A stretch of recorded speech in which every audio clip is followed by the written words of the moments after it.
আজ সকাল থেকে বিভিন্ন জায়গায় ইডি আধিকারিকরা তারা তল্লাশি চালাচ্ছেন, কেন্দ্রীয় বাহিনীর জওয়ান নিয়ে তারা সেখানে তল্লাশি চালাতে যাচ্ছেন। কোথায় কোথায় গেলেন তারা?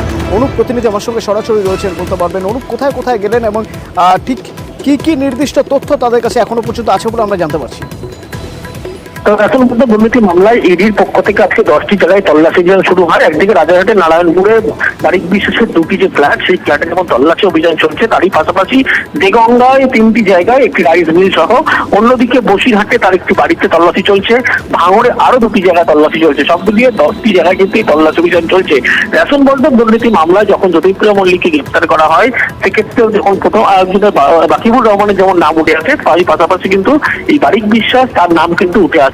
তার যে রাইস মিল, সেখানে যেমন খাদ্য সামগ্রী উন্নত মানের যেগুলো আসতো সেগুলো পাঠানো হতো, পরে নিম্নমানের খাদ্য কিন্তু মার্কেটে আবার রেশন খাদ্য পাঠানো হতো, এমন গুরুতর চাঞ্চল্যকর অভিযোগ উঠেছিল।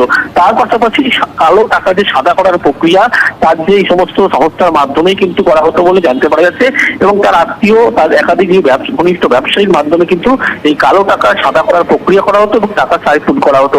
এরকমই গুরুত্বপূর্ণ যে চাঞ্চল্যকর তথ্য যে মিলেছিল, ইডির পক্ষ থেকে যে চার্জশিট পেশ করা হয়, সেখানে কিন্তু এই রাইস মিলের নাম সেখানে উল্লেখ করা হয়েছিল। তারই পরবর্তী ক্ষেত্রে ইডির পক্ষ থেকে আজকে সকালবেলা 10টি টিম তারা বিভিন্ন জায়গায় কিন্তু একেবারে হানা দেয়। ইতিমধ্যেই কয়েক ঘন্টা অতিক্রান্ত সেই তল্লাশি অভিযান চলছে। এই অভিযানে এখনো পর্যন্ত গুরুত্বপূর্ণ বেশ কিছু নথি উদ্ধার করতে পেরেছে ইডি আধিকারিকরা, এবং এই তল্লাশি অভিযান আরো কয়েক ঘন্টা জারি থাকবে বলে এমনটাই কিন্তু ইডির পক্ষ থেকে স্পষ্ট করা হচ্ছে। ধন্যবাদ। এদিকে বাকিবুর রহমানের আত্মীয় মুকুল রহমান দেগঙ্গার বেড়াচাপায় যার বাড়ি, সেখানে তার একাধিক অফিসে, রাইস মিলে, সেখানেও ইডি আধিকারিকরা তল্লাশি চালাচ্ছেন। সেখান থেকে রয়েছেন আমার প্রতিনিধি অনুপম। কিভাবে জড়িত মুকুল রহমান, কিভাবে জড়িত বলে মনে করছে ইডি আধিকারিকরা কি মনে করছেন, কি কি নথি তার বাড়ি বা অফিস থেকে পাওয়া যেতে পারে?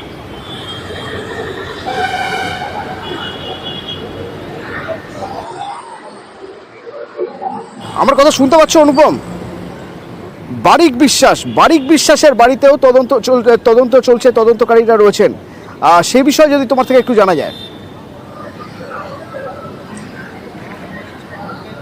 হ্যাঁ, অতনুদা, ওইখানটায় একটু সমস্যা হচ্ছিল। বলছি যে আমি এই মুহূর্তে দাঁড়িয়ে আছি বসিরহাটের যে সংগ্রামপুর, সেখানে বারিক বিশ্বাসের বাড়ির সামনে।